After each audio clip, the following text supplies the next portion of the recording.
Welcome to another edition of the Basketball Teacher Podcast. Our mission is to bring you discussions on a wide array of topics in the coaching world to grow players on and off the court. You can connect with us on YouTube, Facebook, and Twitter, and also reach us directly through email at basketballteacherpodcast@gmail.com. Now, here's your host, Coach Mike Hernandez.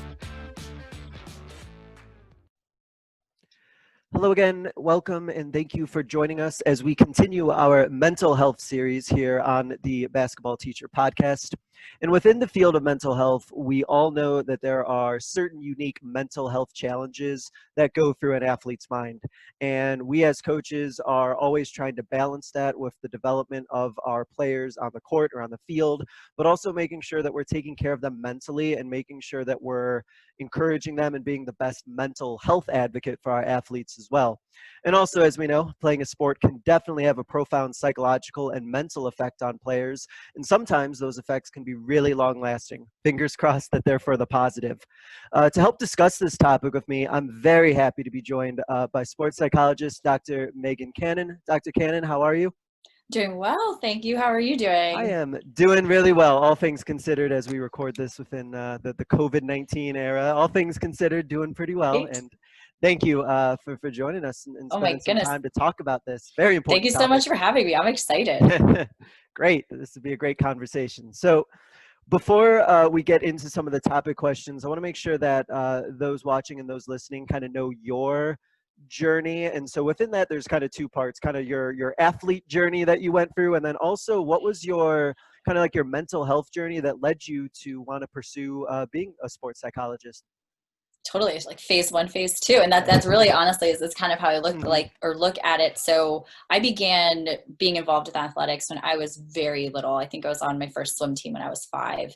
And so I swam competitively, played softball, danced pretty aggressively throughout elementary, middle, high school. I chose to retire from swimming and softball when I was in high school, and I danced through college. I was on the team at my university. And so that was those for me, the shift there. And then while I was at my undergrad at Wilkes University in Pennsylvania, I started leaning into psychology. I had thought maybe before going into college that was an area of interest, wasn't positive, but then took more classes and it was a good fit for me.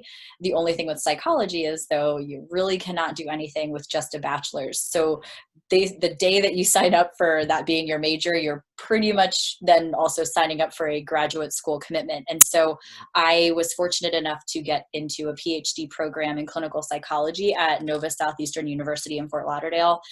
I moved down there and I had no idea what sports psychology was, at the time, did not know. And there happened to be a sports psychologist on the faculty and staff there. So I had the opportunity, I just happened to be matched with him. And then during my 4th year of a student there, I was able to do an elective clinical rotation through a sports psychology program and clinic that they had. It wasn't one you were able to do for your first couple clinical rotations because it was a bit more specialized just with the athlete population. So one of our responsibilities was the concussion component, return to play decisions. It was right around the time that the impact and concussion baseline testing was becoming mandatory for athletes to do for any type of sport participation. So that was one of our roles. And then the second role was that we were the therapists on retainer for all of the university athletes. So whether they were having something more of a clinical nature, anxiety, depression, and something in that direction, or it really was a straight sport performance, I'm doing well, want to get better, they would come to us. And so it was at that time that I really had the opportunity to fuse like phase 1 and phase 2 for me together of, here's this whole athletic experience in this world and this language that I was very familiar with, really combining and meshing well with the psychology world that I had more recently been really involved with. So it was at that time I was like, okay, this for me is just a good fit. And so after residency and postdoc, I joined a practice in Pennsylvania that was a group practice with 3 sports psychologists and a sport nutritionist. And then this upcoming August will actually be 2 years of me being independent, where I run my own practice. So I see athletes individually here in Pennsylvania in my office, which right now remotely. And we do anything from, their transition through or back from injury, anxiety, depression, the clinical stuff, plus sport performance, a lot of performance anxiety I see. I think that's one of the huge ones. But then I also consult with teams locally across the country as well, do keynote speaking, and working on developing online programming for performance anxiety, because it's ultimately, that's why I love this, that you're doing this series in terms of mental health, because, we teach basic math to students starting at very little ages, but we do not teach basic emotions to anyone, but we all have them. Like, how silly is that when we think about it? New York is the first state that has now required mental health education being part of their high school health curriculum, but even that is within a year or two old. And so we really just do not teach humans these human things that we just have, which are emotions. And, through athletics and other places, they obviously come out. And so that's where I have the opportunity then to meet with some awesome, amazing individuals that are athletically inclined and get to add a skill set and a knowledge set for them to apply in their sport, but then also very much transferable skills outside of the world of sports as well. Right. Well, it's so true what you mentioned about the mental health education standpoint, and how a lot of our athletes don't really have any sort of education on that. I think sometimes even I've kind of just made assumptions along the way, like, oh, well, you've had your parents, you have your family, like you know what's going on, you know what you're doing, but it's definitely not the case. Even sometimes I've been in situations where my players just can't even really articulate something about like what they're going through or what's going on, just because they may not even really know how to, and it may seem sometimes like, how are you not able to? But like you said, if nobody's really taught them how to communicate or how to advocate for themselves in a mental health standpoint, then they're not going to be able to do that, exactly like you said. So one of the things that you mentioned was about anxiety and kind of dealing with that, and how that's something that is prevalent. And so with your experience having done this for some time, do you feel that teen athletes in particular, are they under more pressure than they were before? Are there challenges that you see that teen athletes are going through that maybe you didn't even go through when you were a teen yourself? So much. Really? It is such a different world. And even just the numbers are speaking to that as well, in terms of the prevalence of anxiety, just culturally, those numbers have been shifting and increasing. And so then when you look at an athletic population, they have the typical stressors that a non-athlete would have, your school expectations, social, family systems and dynamics, which, they can be quite stressful as well. But then you add on top of it this other stressor, which in and of itself, the world of athletics has become so much more intense than it ever was. There are athletes, and I hear it, they're telling me that their high school coaches are telling them to specialize so early and they're getting pressure and like, oh, you shouldn't go play that sport. You have to come to this, and all of these off-season training expectations, and it's optional, but is it really, all of these things. And so there's an increased expectation, absolutely 100% from the sports world. It is a multi-billion-dollar industry, youth athletics. And at the base of it, I remember, back when I was playing, it was very, there was a couple people that played club maybe, but now I can't swing a bat without hitting like 3 different club programs and a couple people. So it is such a lucrative business that now you have opportunities that are now available. And there's this interesting parental peer pressure where parents are coming from a place of, I want to give my kids the most opportunity and all of the resources. And so if so-and-so's parents are doing that when I'm not doing it, oh no, and so it's a big ball of yarn to unwind. There's not just one specific source of it, but they're absolutely more stressed than before. And even academically, there's a lot more expectations of like AP tests and taking these higher classes and so you have their worlds just in a more intense and fast-paced situations than the majority of us as adults experienced. But what we have increased expectations and competitiveness, but we have not given them the skills to match that. So that's where we're seeing a lot of the deficit here is there are these increased expectations, pressure, also awareness with social media, which is like, we could probably have an entire podcast just on that. Oh, man. But now you also have this very fast moving train, but you have not like updated Yeah. operating system, if that makes sense. Yeah. Like if we're just teaching or going through and trying to explain mental health with how we kind of handled it without that much pressure, the message can kind of get lost because they're in a completely different environment, it seems like, than a lot of our players are. And so some of the things that we say may have worked when we were playing or when we were athletes, however long ago, but like it doesn't really reflect the world that our players are living in right now. Right. So let's touch briefly on social media, because a lot of people ask me about it. A lot of coaches are worried about that. What, in your opinion, what is like the most effective use for like a teen athlete to use social media for? Because I can think of a lot of the negatives and a lot of the peer pressure and a lot of being worried and everything. But is there an effective use to social media that players can be using today? I don't know. On what Yeah. I mean, even the NBA, like certain teams during playoffs, they have basically curfews with it. Because there, like you said, we're gonna stay positive with it though. I do think there is some utility, especially right now. We don't have the opportunity to see friends, and for a lot of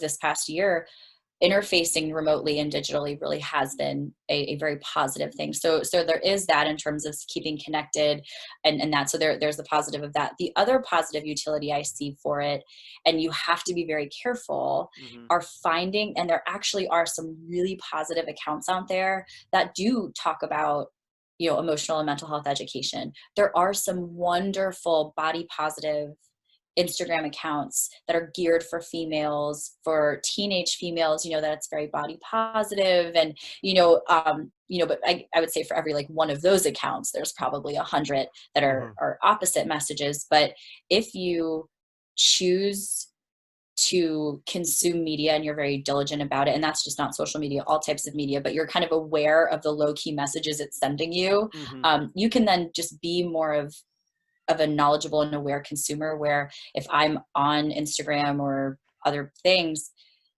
I can choose to unfollow or unengage in certain types of posts. Yeah. So then my algorithms become more positive, Right. But that takes a lot of self-control and a lot of awareness to do that. But there are and can be positives if you are following the right accounts. I'm really glad that you mentioned that, because by the time this episode comes out, my first one will have been released, where I talked to Christine Marie Fry, who talked about the same thing about it's who you follow, it's what you're consuming, like what intake are you as like a player, as anybody, like what are you looking at and what are you trying to get out of it? Like what are you using social media for? Are you using it to compare yourself to others? Are you using it to inspire you, like some of the accounts that you mentioned? And I think it's a tough conversation for coaches to have, because we don't want to feel like we're telling people like this is what you better be following on social media. But it sounds like maybe just having that conversation of like, what do you guys like? What do you like follow on Instagram, so to speak? Like what do you use social media for? Maybe a lot of times our players don't even really reflect on that and like what they're even using social media for. Yeah. And, and that's there is this like powerful tool, right? That's in the hands of,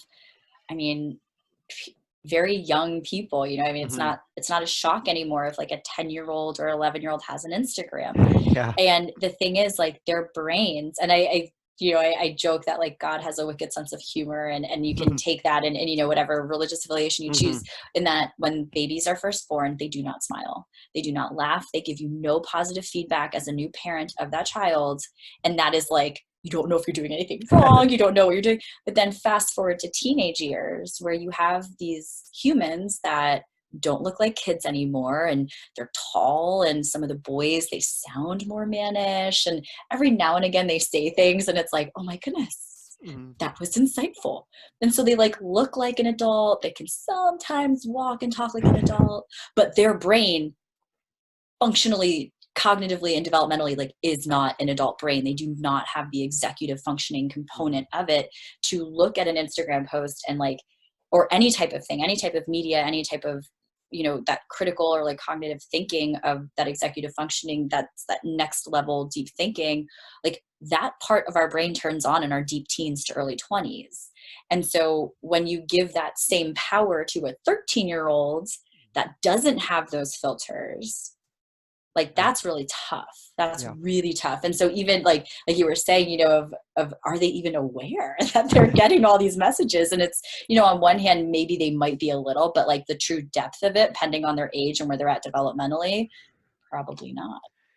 And talking about, you know, how young some people are when they get access to social media, it's kind of to the point where they're almost born with a cell phone. They're kind of born with social media. Like we can remember like the pre-social media and then like post-social media, but to them this is just, it's just normal. And Mm-hmm. so what they follow on Instagram, what they like follow on Snapchat, that's just like part of the routine. Yeah. And then that's probably something for us as coaches to think about is, you know, even like you said, the way a 13-year-old is going to use social media and their relationship with it is going to be different from like a 17-year-old. And even that 17-year-old still isn't necessarily equipped mentally to be able to process and handle like all the different things that social media offers. So it feels a little daunting a bit as a Mm-hmm. coach, but I think just the awareness of it and just understanding that a lot of our players' mental health and could be affected by what's on Mm-hmm. social media and what they post on there. Yeah, and just having and even being aware of, you know, within anybody's respective sport or, you know, gender or, you know, whatever, like the age group or demographic you're coaching is, you know, I think so much they get these messages of like, don't do this, don't do that, where it's like, hey, how about you follow this account? Like Hmm. this is a really good one, or this is a really Hmm. good one. And so even from a coaching perspective, if there are within your sport for your age group or, you know, whatever, wherever your team kind of falls, if there are certain accounts that are really great for that age group, you know, instead of like just providing them with Hmm. that resource and actively like trying to fill their feed with some better stuff can also Yeah. be something that, you know, rather than telling them no all the time of just, hey, you guys can be on it anyway, totally follow this account, it's great, you know, and for all these reasons. And yeah. Yeah, and it reaffirms a thought that I've heard from a couple of people, which is to make sure that you as a coach like have a positive team account, have like your own social media account that's positive and filled with like the great things that your team and your players are doing, because hopefully your players are going to be following that. So it gives Right. like an example of, hey, follow this account, and you can kind of see like the positive messages that come from that. And like you said, not just telling them what not to do, but like here's an example of a good one and one that is going to, they're going to be interested in, they're going to have an investment Right. in, hopefully, if it's like their own Right. team that they're on. I hope. And like not fill your mind with garbage. I hope so. So one of the things that I'm glad you mentioned too is we kind of go through our decision making and our processes as coaches, and we're kind of saying this information as if the kids that we're coaching have like the same like ability to process and mentally handle some of these situations. And one of those are high pressure situations. You know this, I know this, that athletics does present a lot of high pressure situations that, you know, teenage athletes are going to be facing in front of crowds and in tough situations like Mhm. that. How as coaches can we try to take some of that pressure off and not overwhelm them and make them feel that a varsity basketball game in January is the most overwhelmingly important thing they're ever going to do in their life? Yeah.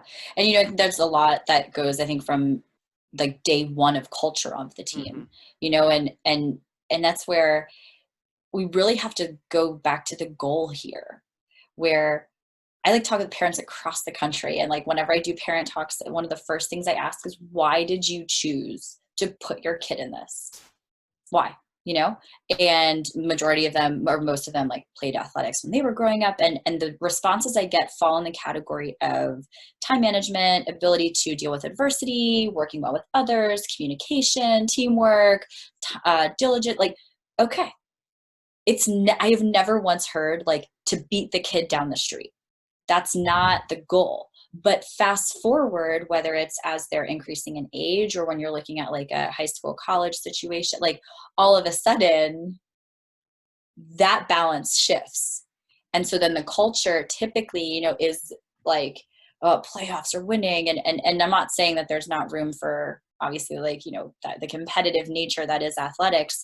But if that is like the culture and the foundation and the lifeblood of that team, where not winning is not acceptable and you are not allowed to make mistakes and you have to do this perfect. And we are going to practice this until you get it perfect. And if you don't do it perfectly, you're going to run. Like, that just sounds stressful even talking about it, And so that's where, like, from even before day one, like, coaches have to go in with that awareness of what culture are you setting up and what's your goal here. Why I love sports psychology truly is I have the opportunity to talk with athletes. And I know within those groups that I talk with, there are 100% kids that I look and see. And when I say kid, it could be anywhere from like 12 to 22. But I know that there are kids that would never set foot in my office, that would never listen to a mental health talk or conversation. But because it's framed with, this is something that can help you in basketball, or this is something that can help you in football, or this is something that can help you in swimming, now there's a buy-in. And sports are a pressure cooker situation that we put kids in at a very young age, where we're able to see where they do have positive skill sets, but also skill deficits.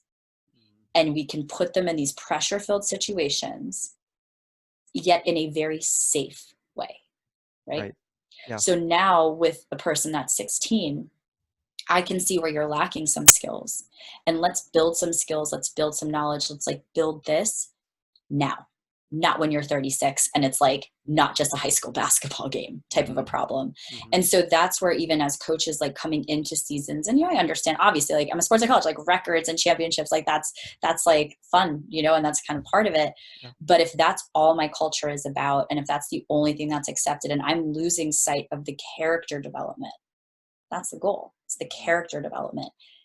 Then that can kind of facilitate a very pressure-filled world, versus some coaches that they are about the athlete and the team, where it's like, how are you doing? How is this? Like, oh man, you guys have had a tough week at school. Like, we're going to do something fun today. Like, yeah, we could use this 2 hours to practice, but like, we're going to play games and do relays, and like, having some of those things where you're showing, yeah, we're competitive, and yes, we care, and you have to be on time. There are team expectations, but there is more to this than just the winning or the outcome. And if you make a mistake, you're not going to get chewed out for it. You're not like, and so there's a lot of it, I think, does really start with the coach in terms of like the culture that you're creating day one to help alleviate some of that. We talk a lot about like relationships and just the importance that relationships have, and building connections with your players. And I just got done with a conversation with a coach who talked about one of his points of emphasis is making sure that players feel safe on the court with them, and they feel like they're in an environment where they can make mistakes. And I think that one of the things, and you can speak to this, I'm sure, is that a lot of teenagers feel that it's so outcome driven, and that a coach's like of a player or their family's like love of a player is outcome based on how they perform on that game. And so are those conversations that you've had to have, whether it's with players or family members, where players feel that like their parents' love for them is just based on like the outcome of the game? Absolutely. That is literally one of the first, after I debunk the like, oh my gosh, your kid's going to like totally go to college for free. After I debunk that myth, it's then having that, because and I love that you brought that up, because that's something that's so what we don't want to see happen, where an athlete, their self-worth is reliant or dependent on an outcome athletically, right? Like if I did poorly in my basketball game, and now I think I'm a worthless human being because that's all my utility, and I did it, that is such a dangerous place, especially for, you'd think as a 60-year-old, like that, how that would be really tough. When you have then a 15-year-old who's already, the teenage years are tough, and now it's like, well, you're not doing well in basketball, or you're not getting the playing time, or you lost it bad. And so that's where I'm telling parents all the time, and even with coaches, it's like, you cannot have the way in which you interact with your athlete or your kid based on that. And the thing is, because all parents be like, well, I never say anything, but it's like, you're right. I'm not saying that you're necessarily saying something or not saying something, but behind closed doors, I hear about the sigh, or Yeah. oh my gosh, like my parent is quiet on a ride home when we didn't do well, or I just like and so they know, like they pick it up. So it's not even necessarily that parents are saying things. And so whenever I talk to parents, I'm like, listen, it is an unconditional positive regard and focus. You made the financial choice before your kid had an opportunity to do so. You made that financial choice.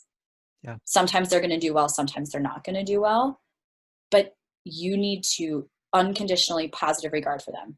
Absolutely. And as a parent, even more so, because you don't know the messages that they're getting from other people. You don't know if their coach is interacting with them in a way, or if there are certain people on their team, and this happens, that talk to them when they do well or don't talk to them when they don't. So as a parent, you not only have to send that message to them from you, but you basically have to then overcompensate for what other messages that they may be getting about their utility as a human being from other people based on how they're doing athletically. Yeah.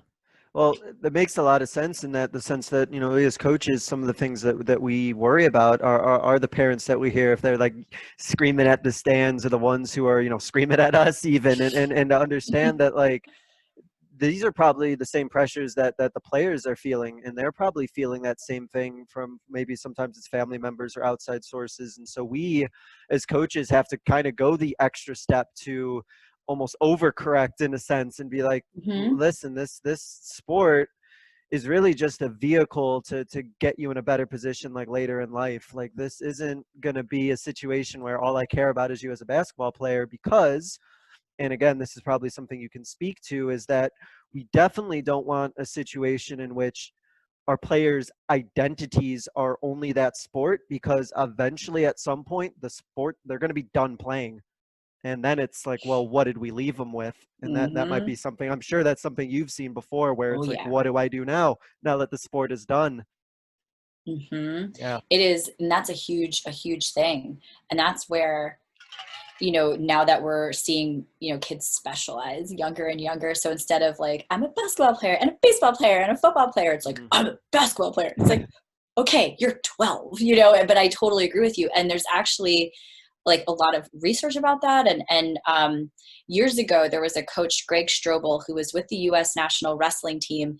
And it was I can't remember if it was like the 1990 or 2000 year. But he went to, training camp and was there as a coach. And the first couple weeks there, the guys started doing really well. But then eventually plateaued, which like doesn't make sense, right? It's like, all right, we have theoretically the best guys in the country. You have the best coaches. We're like America. We care a lot about sports. So like you have really nice facilities, but they weren't getting better. So Greg Strobel was like, all right, y'all got to go get a part-time job of 20 hours a week, or like a real aggressive hobby that you're spending 20 hours a week with. And after they did that plateau stopped. They started improving because they had other things. If they had a bad day of wrestling, it wasn't like, oh, I suck. It was like, well, bad day there, but I did really well with this today. They had other things to talk about. They had other things to do. And so rounding out that identity is so unbelievably important, because whether it's an injury, sports can be done tomorrow for any athlete. It's just, and it's just bye, and so having those things, having other areas is so incredibly important. And an exercise that I love doing with my athletes that like coaches, it's a great thing to do, is I have them get like a piece of paper and draw 12 circles in it, or bubbles. And one they put, whatever sport they play. So basketball. And then the other one they put, or in another bubble, they would put student, because typically with these age groups, like those are two there. And then I challenge them to think of other roles that they have in their life. And so typically like the first couple are pretty easy. It's like, okay, like daughter or son, brother, sister, friend, teammate, crickets. And so then it's like, all right, let's think. And it's all right, if you like drawing, you're an artist.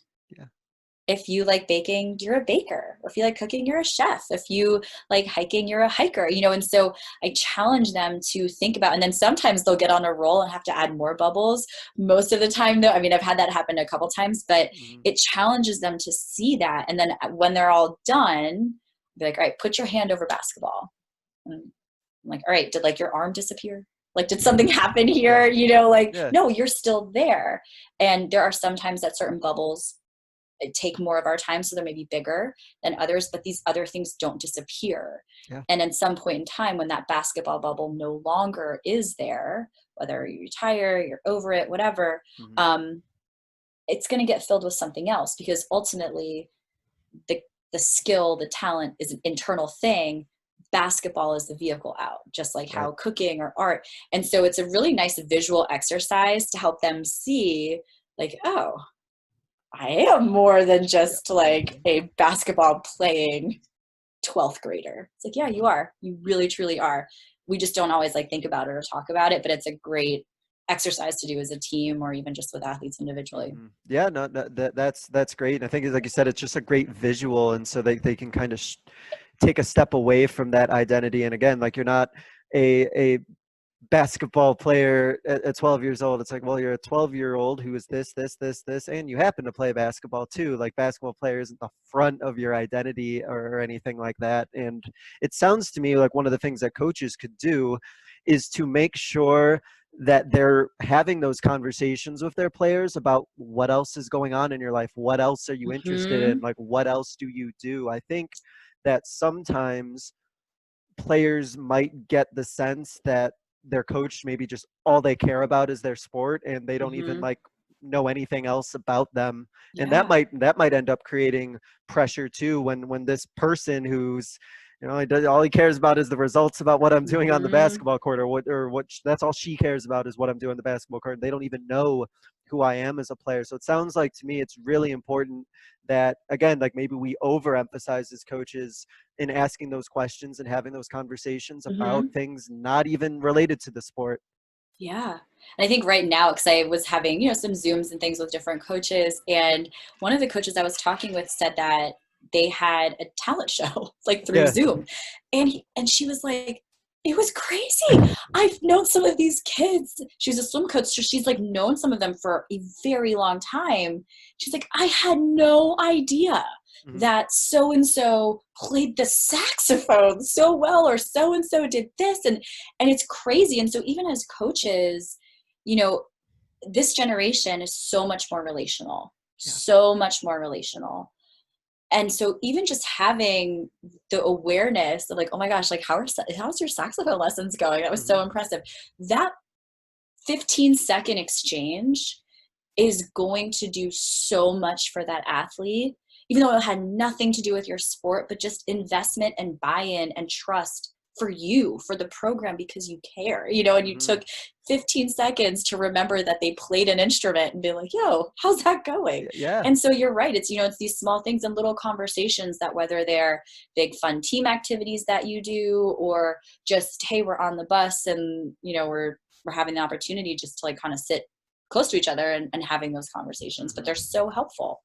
Right. You can learn so much about your players, and then they'll just, I remember as this past year, one of my girls, she was helping make posters for senior night, and they were just beautiful. And I'd known her for 2 years, and I was like, I had no idea that you like drew. And she's like, oh yeah, she's like, I draw all the time. Like, I just never know. Yeah, she's like, this is what I'm like. But like, I never knew, because in basketball I'm not really seeing her draw that much. But then you just have that opportunity to see something like that. You're like, whoa, like, you're an artist too, like you can do all this other stuff. And, you know, she's like, oh yeah, sure. You know, I'm like, oh, like, that's awesome that you could do that. And yeah, just those little conversations. If you have a player who, like, you know, has a test coming up about something, just like ask them how their test went, and things like that are just super, super important.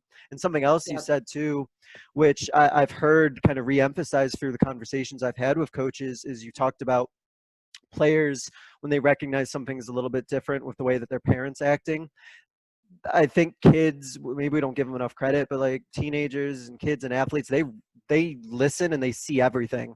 Like, they see how the coach is acting, they see how their parents acting, they hear what everybody's saying, and sometimes I think we don't give them enough credit for that. So like, they're picking up on all of these things that we think that they're not, but they're internalizing all of it. And like you said, sometimes that comes out behind closed doors with you. Yeah. So I want to shift a little bit to motivation, and especially we're going to talk a little bit later about the specialization and the effects that that could have. But we're always looking as coaches to try and be like good motivators and try and make sure that our players feel motivated and they feel confident, and trying to turn that switch on so that they're motivated, encouraged, and confident and ready to go. What is the right way, and then we'll probably touch on like the wrong way for like a coach to properly motivate and encourage their players and get them going without like going way too far? Yeah. It's so funny. It's like, here's the, like, it's crazy with motivation. It's literally a what came first, the chicken or the egg. What came first, success or motivation? Yeah. Because as humans, if I'm not good at something, I'm not going to do it. But if I'm good at something, then I'm going to do it. And so, there's this really, it's kind of an interesting paradigm when you think about it of, we put a lot of this emphasis on motivation of like, you need it to do well. And it's like, well, actually, you probably don't. It's harder to do if you don't have motivation. Like, it's definitely, you got to force yourself more to do it.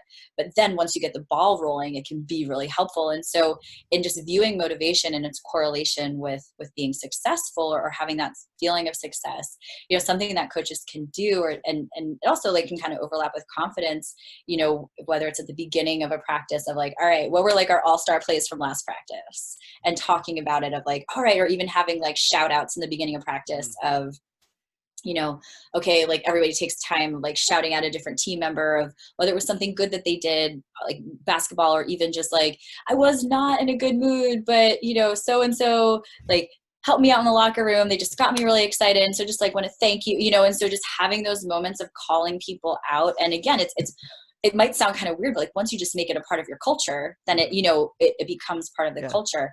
Another awesome thing, which is something that, it's so silly. We always wait till the end if teams do this, like at a team banquet where you put together like a highlight reel, and then you're sitting at the banquet and you're like, oh my gosh, we were so good. Like, we want to go do that.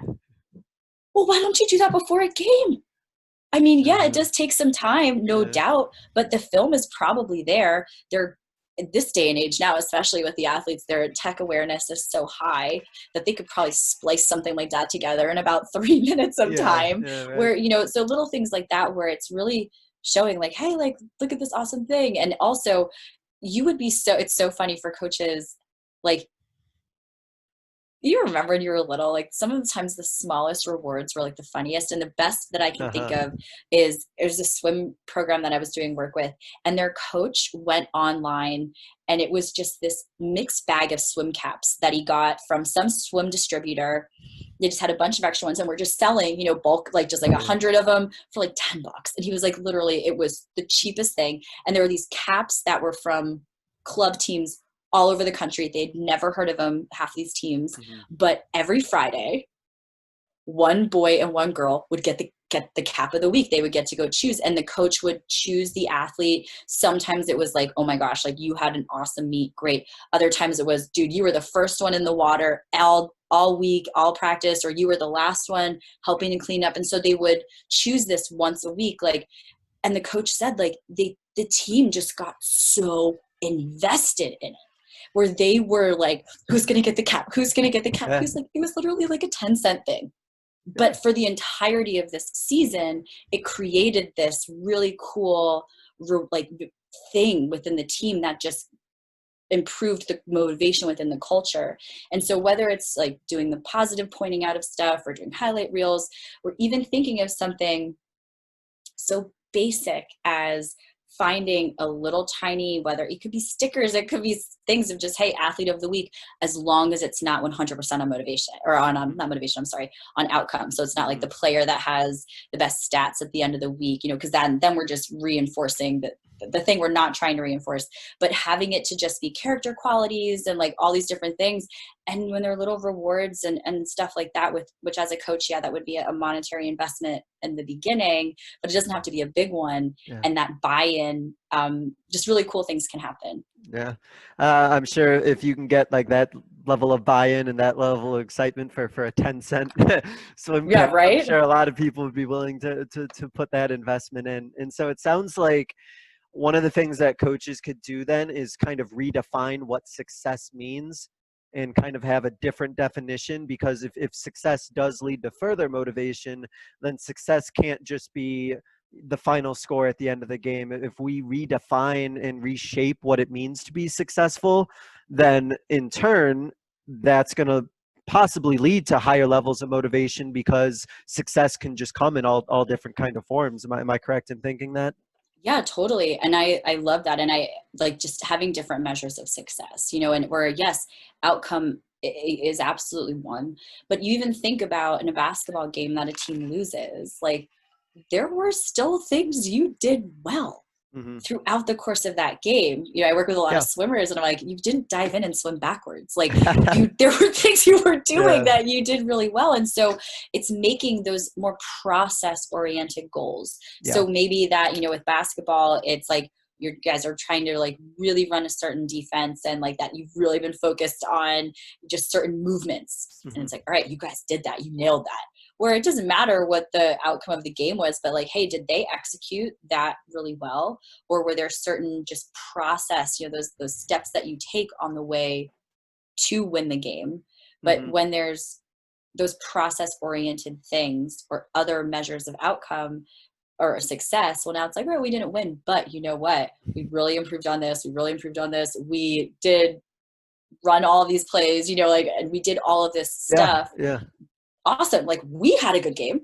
Yeah. Right. Okay. The other team beat us, but there's then more things to look at and observe and kind of take away than just whatever that final score was. Because you and I both know the final score is not in your control. There are so many things like outcome. And that's something I talk to athletes about all the time. Like it's not under your control. Yeah. Yeah.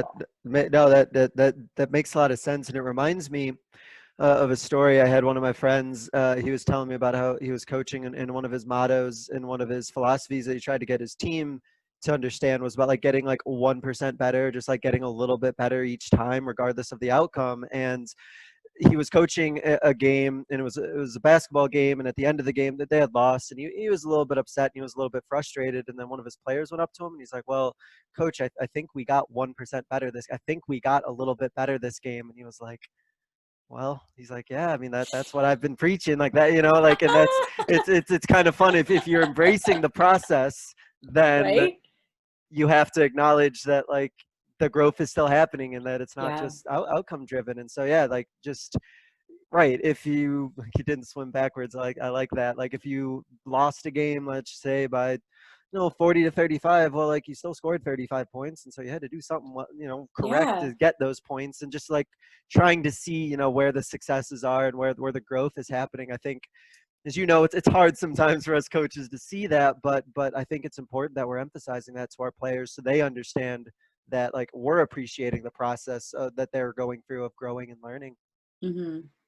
So that process of growing, whether it's like individual or as a team, you've, I'm sure, seen this many times where players, you brought up a story earlier about players like hit the wall, where they just are like, coach or whoever, like I'm doing all this stuff, but like I'm just not getting anywhere. I'm not improving to the level that like I want to improve.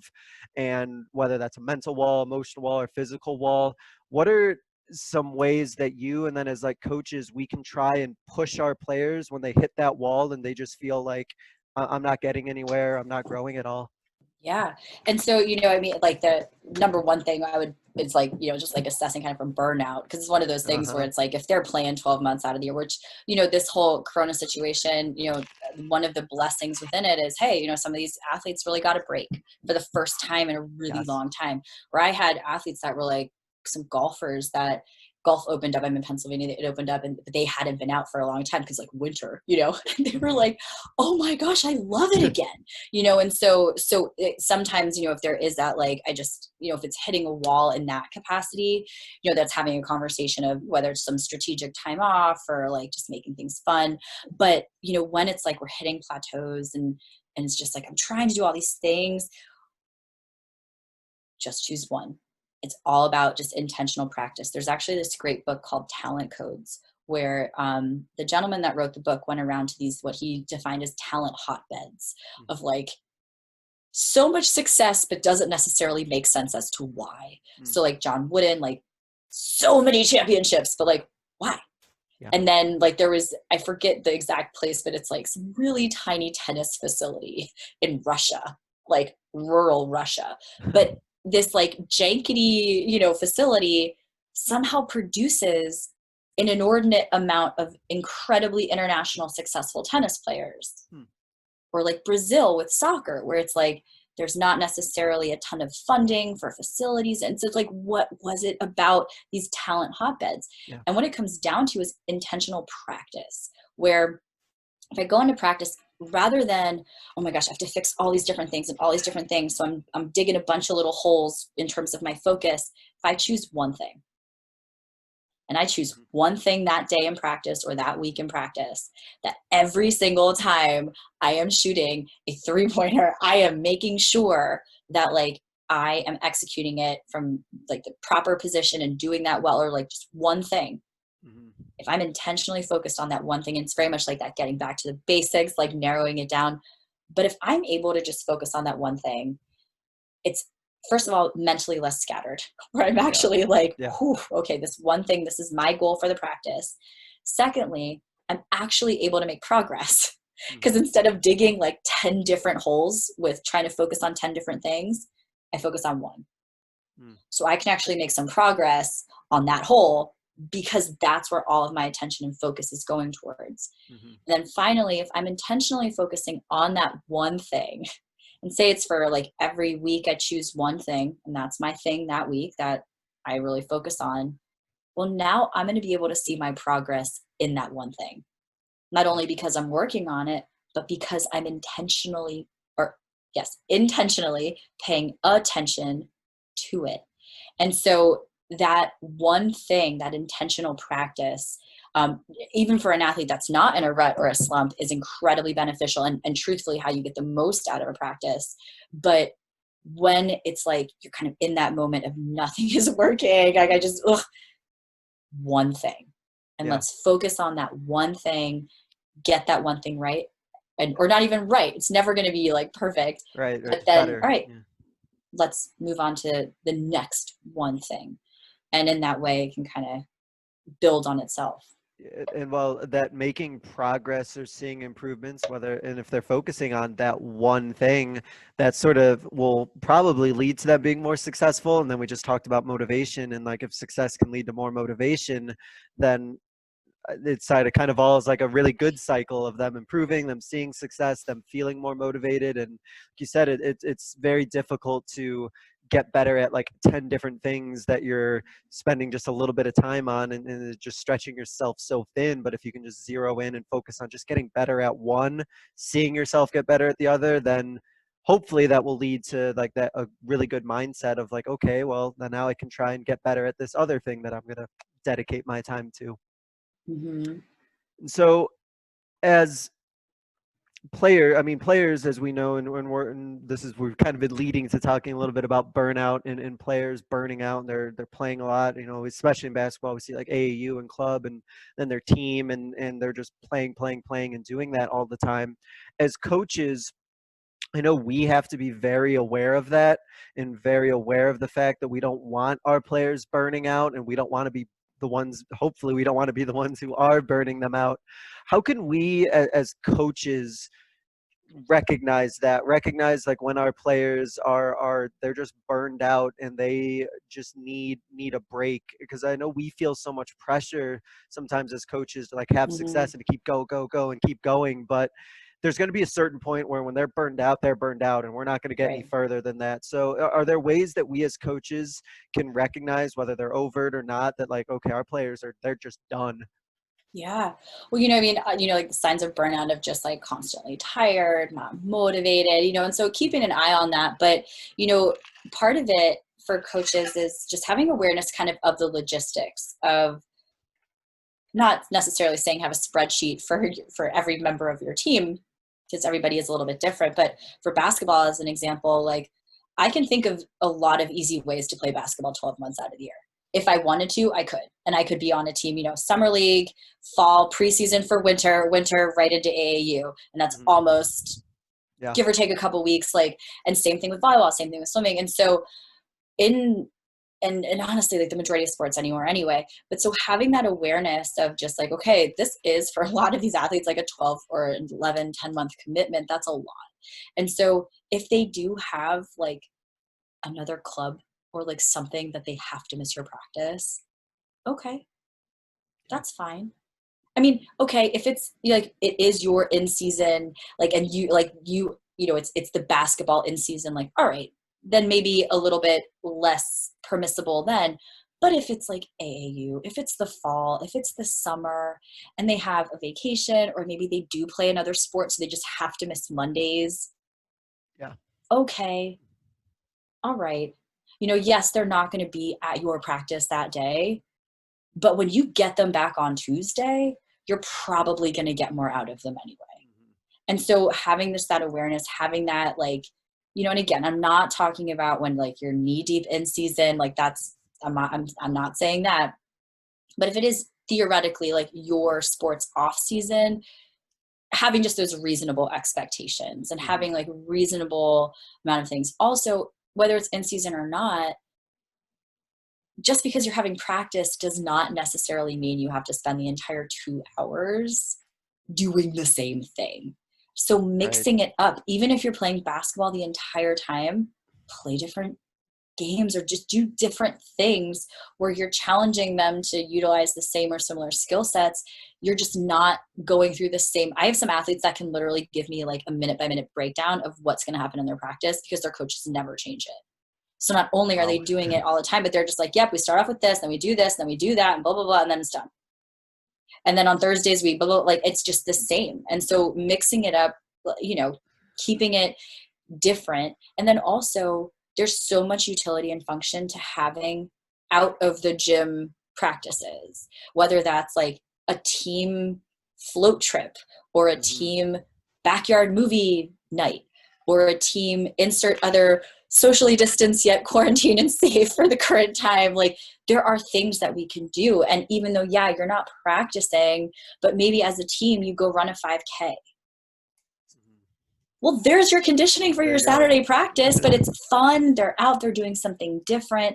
And so mixing those things up and, you know, I think we define what practice is sometimes quite rigidly, you know, where going out running a 5K is still getting your athletes like a really awesome thing. It doesn't look like practice, but it totally can count as practice. And so finding some of those ways, and I have some coaches that are really awesome that I work with that like their athletes never know when, but like 2 to 3 times throughout the course of a season, they surprise them with just like, oh, we are doing nothing but like really fun relay races and they never know when. So they know, but they just know that it's a thing that happens. And the coaches intentionally don't tell them when, because the coaches don't even know when, but they know when their team needs it.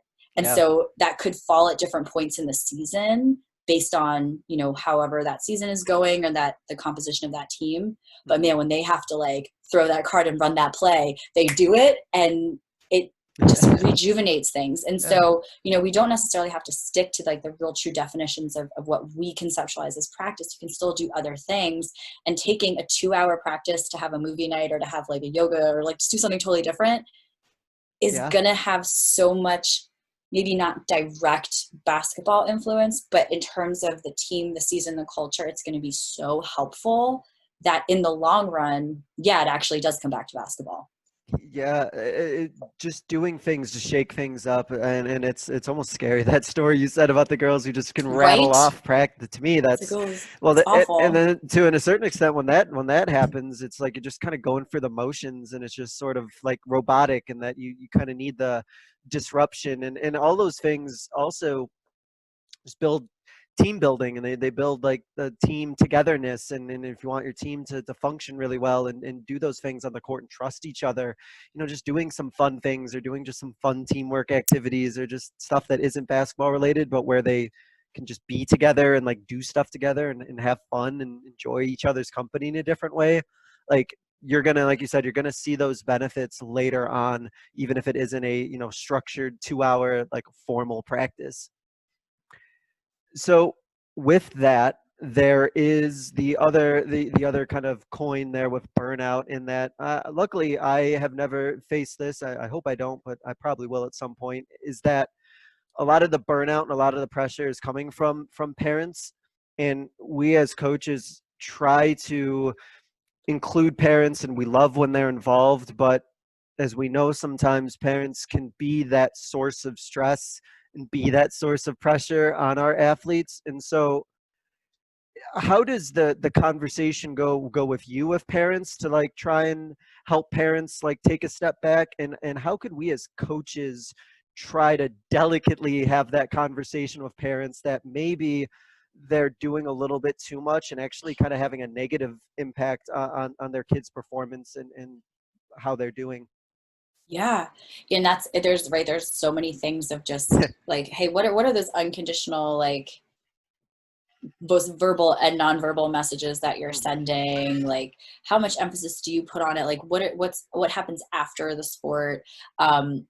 I always tell them, like, never talk to your kids if they've had a bad game after, like, unless they want to have the conversation. But like, for the majority of athletes I work with, like, the car ride home is the most miserable experience for them, because then it's just like, just get it from their parents. And so, for that parents, it really, it kind of goes back to that question that I said I posed to all of the parents in the beginning of whenever I do parent talks, of like, why did you get your kid in this? Yeah. And it comes back to that list of character qualities. Jump ahead in the talk, and coaches, by all means, steal this idea. I show them a video, and it was from, oh my goodness, I don't remember the year specifically. It was a couple years ago now, but if you Google it, it is quite easy to find. It is a U12 softball tournament, and it was like a parent brawl. So U12. So let's just like take 20 seconds, not even 20 seconds, just take a moment to think about, all right, 12. Okay. And it's on one hand, it's my least favorite video to show, because it is just excruciating to watch, where it's these parents and there's people screaming and they're trying to pull one another off, and like these dads are throwing punches. You see girls, like the athletes, crying. One athlete's trying to pull their dad off of someone, and I never stop it early. It is like, it's nails on a chalkboard to watch, but I get through it, and I don't even set it up. And I said, so when that clip is over, I say, so remember those qualities that we were talking about at the beginning? How many of those do you think we're here now? Like, what messages are they sending? And so I think because it's such an extreme like clip, that the parent, it's kind of a very like, oh, you're not that bad, like what, like look at someone that's real bad, and it can then be like, oh, yeah, we're not that bad, but maybe we have some room for improvement there. And so, and I just talk about it of like, it's so easy for this, right? It's a financial investment, it's time, it's like your weekends, it's everything. And we can lose sight of that, because then it's like, and I've had athletes tell me this, of like, their parents will say, if you don't start playing better, I'm not paying for this anymore. Yeah, I've heard that too. Where it's like, oh, okay, so this kid's already stressed about playing, and now you're going to put that ultimatum on him. That's going to go well, really well. And so it's taking that, okay, I got to like take that step back and remind myself, why did I choose to put my kid in this? Because at the end of the day, more often than not, the parents were the ones that chose it a long time ago, and that's always something that I'm like, hey, you made that financial choice when they were little to get them in this. If you want to choose to take them out, you can, but just know, like, that's not on them. Typically, kids play the sports that their parents initially signed them up for, and a lot of them do come with a big financial thing. And so I think just taking that step back and showing that, and on the opposite side of that, or not the opposite side, but in conjunction with that, is parents, like, you were a person before you were a parent.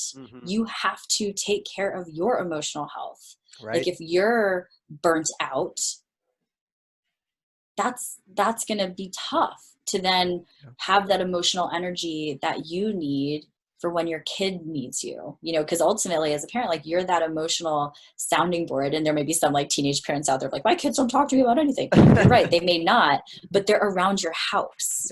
Right. And the behaviors that you model, you taking a break for yourself. Something I tell parents all the time is how your kid right now, your kid that might be 10 or 12, how your kid takes care of themselves when they're 45 is how you're taking care of yourself now. Mm-hmm. They're not making that like, but how they see you. If you're not giving yourself time for self-care, if you're not doing these, they don't have that model. Yeah. They don't know that that's a thing. And so you need to prioritize yourself. And sometimes when there is that opportunity of like more positive emotional health from the parent side, we're putting the sports in perspective, then Right. that system at home surrounding the sport can become just less conflictual.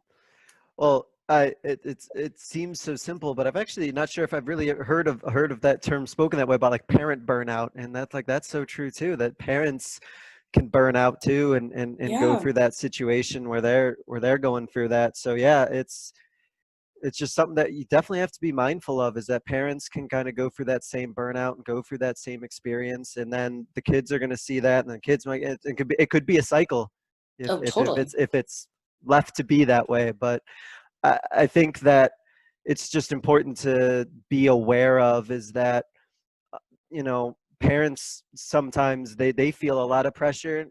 Maybe you feel the same. I'm sure you've seen this too, where you feel like the parents want the kid's success for themselves more than for like the kid themselves, and to be aware of that. And Yeah. like who is this really for? Is this like for Yeah. you? Is this for the athlete? And just having that conversation. And it sounds like it'd be a huge benefit for coaches to have that meeting with parents and kind of lay through expectations. Is that something that you would recommend? Is that coaches meet with parents before the season and kind of go over similar things Yeah. like that? I've had coaches, and I've been emailed, I'm not kidding, 10-page documents that were contracts that the coaches would have parents sign before things. And I'm not necessarily saying like always recommending that, but I mean, it was very much like, if you like, and this was a high school program, a varsity high school program. So at that, the expectations are going to be a little bit different in terms of communication than for middle school and things like that. But it was like, this is our absentee policy. This is the values that we're, here for. If there's a situation like, if your kids are thinking playing time or like, we don't want to hear from you.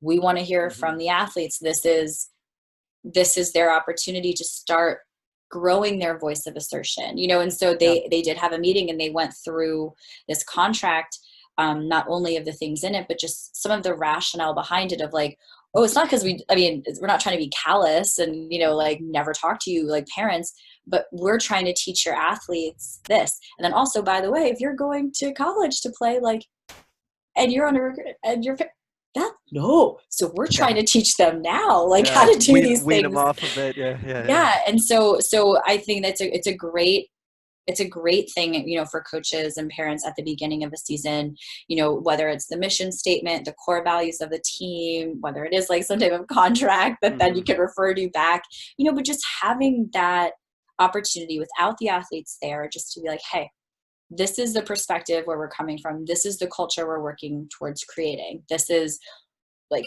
our vision of how we're trying to do it, and just to get them bought in and on board. And if they do question it or have an opportunity or, awesome, question here, at any point in the season, question here. What we would rather you not do is, when you're at home, just talk about how stupid this is, because then the kid is going to come home and not be bought in. And that's, the modeling of that disrespect, just come directly to us. And we would love to, it's a lot of layers. Yeah. And, Well, it's putting it out there.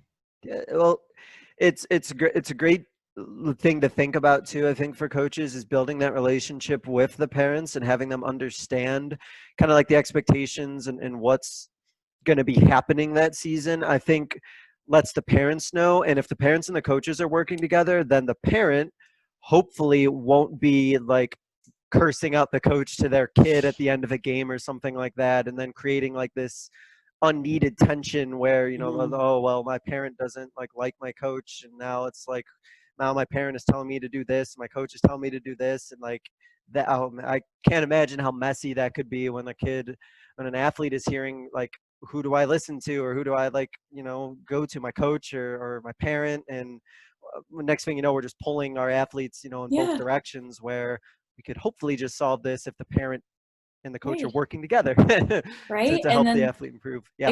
and going back to what we were talking about in the beginning, like these are just teenagers, Hmm. and having them with like this being in between a coach and a parent, like, ugh, that's just awful. Yeah, yeah. You don't want to have the athlete try to be the one to No. break up the fight between No. their parent and their coach. Yeah. But it's and no, and like you said, no parent ever like thinks that oh, this is that's how I'm gonna act or anything like that. But then Yeah. things happen, and all of a sudden like that's Oh what my ends up goodness. happening, right? So much. And I make this comparison when I go out and do this parent talk of just, hey, if you're sitting in this room, or even if you're listening to this podcast as a parent, like your intentions are so good. Like you care, you're driving them, you're paying, you're like listening, you're doing all these things.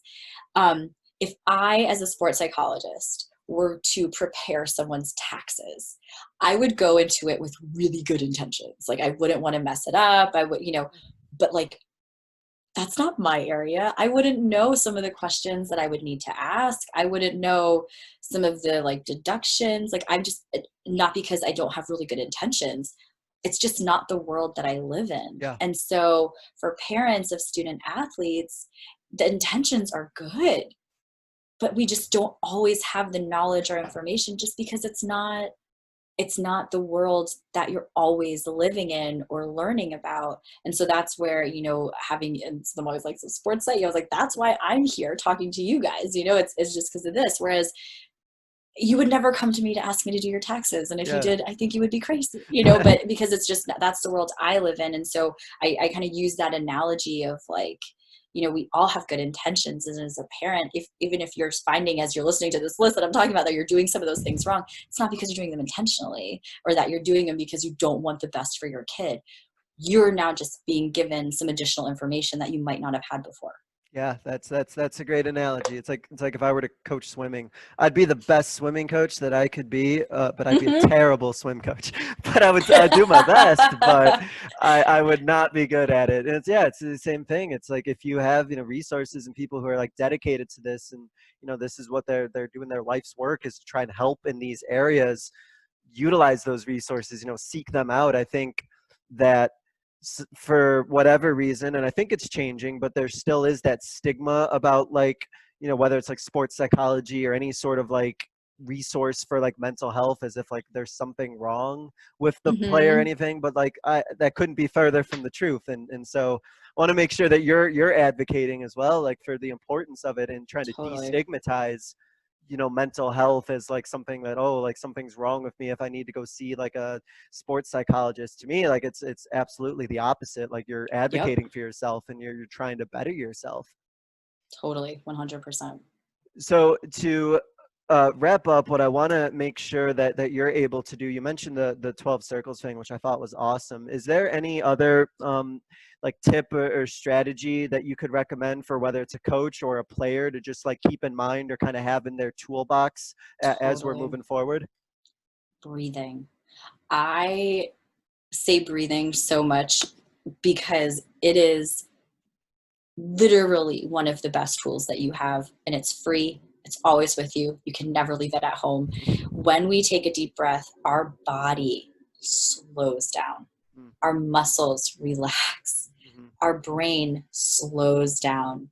And so when we're in those pressure-filled situations and like our body just speeds up, all of that automatic stuff that happens in my body, the only automatic function that myself or you or any human can control is your breathing.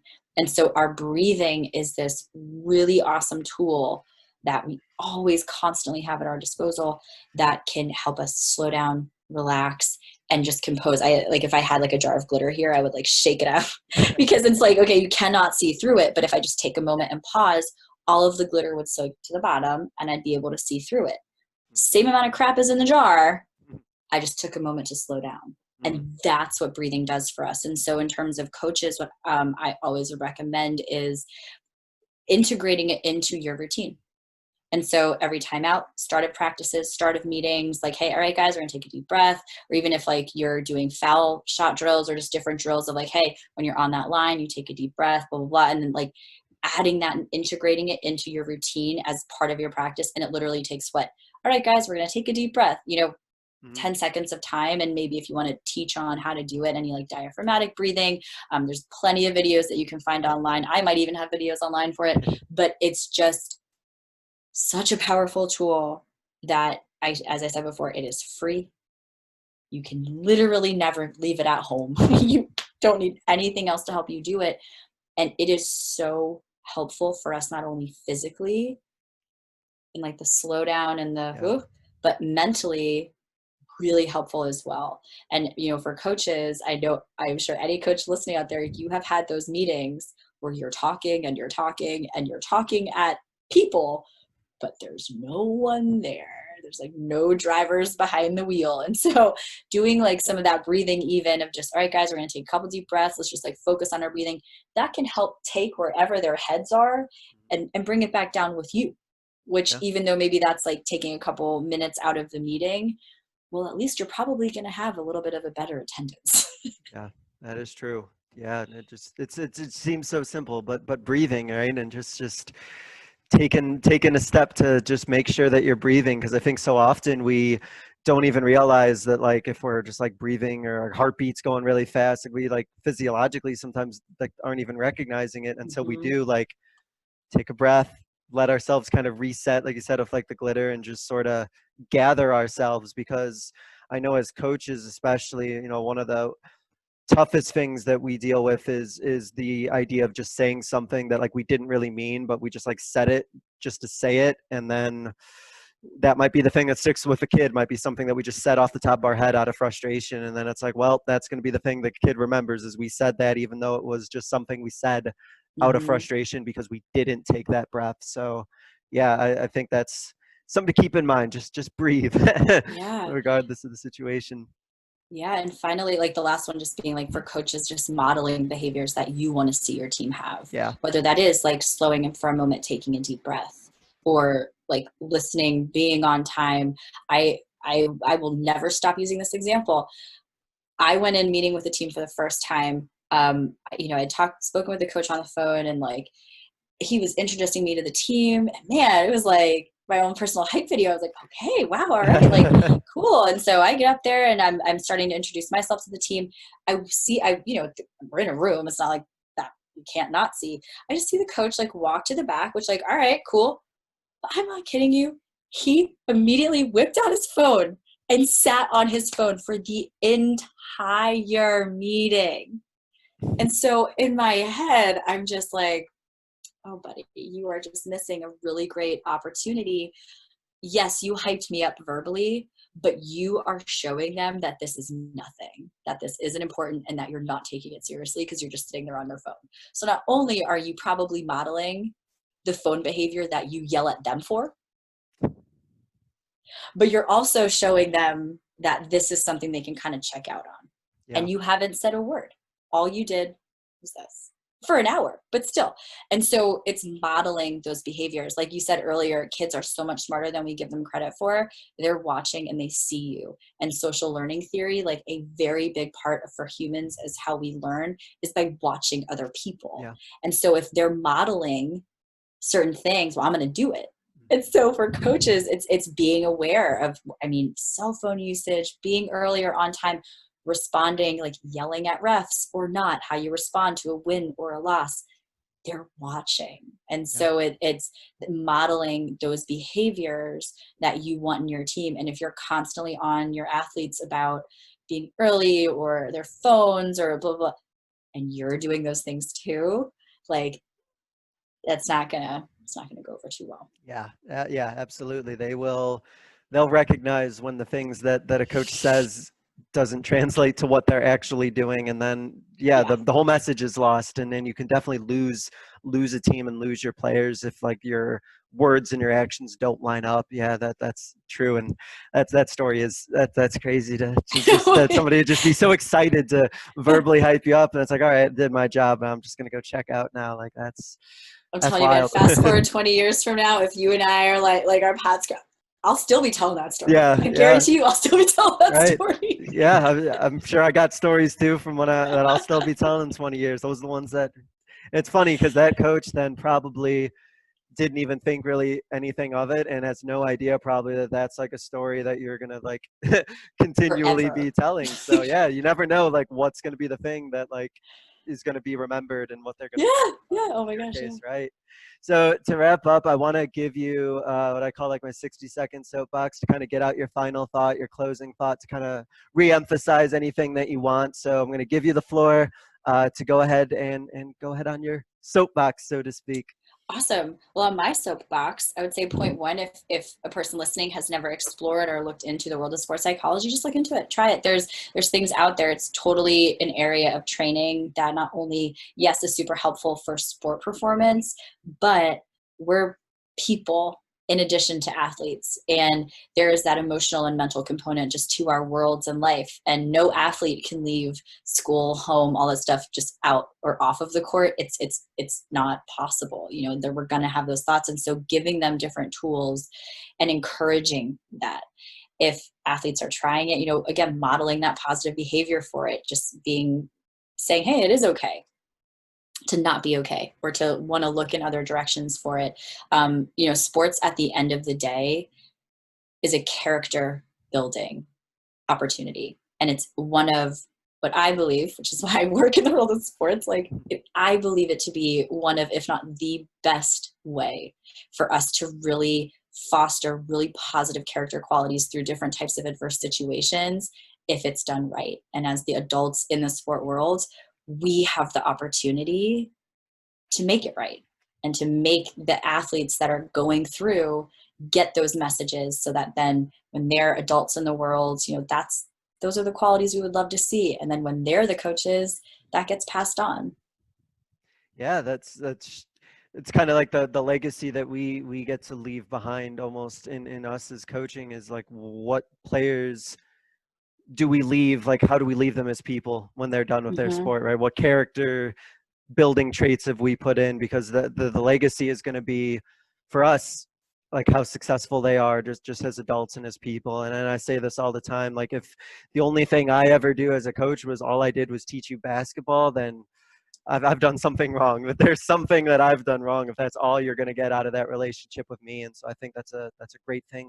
And I think that's so important to emphasize. And again, yeah, like if you're curious about sports psychology, like it seems great. It seems like something, if you're passionate about it, explore it, see if it works for you, and give it a shot.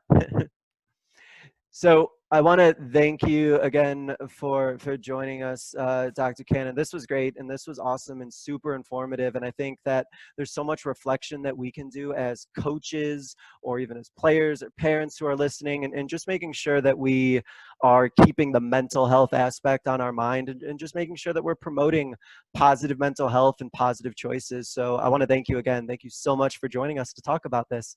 Absolutely. I really appreciate you having me. This was a very fun conversation. Great. I'm glad to hear it. And I hope that those listening felt the same way. Thank you guys so much for listening or watching. This was another edition of the Basketball Teacher Podcast. We'll see you guys next time. Thank you for listening to another edition of the Basketball Teacher Podcast. Make sure to connect with us on YouTube, Facebook, and Twitter, or reach us directly through email at basketballteacherpodcast@gmail.com. Take care, be safe, and we'll see you next time.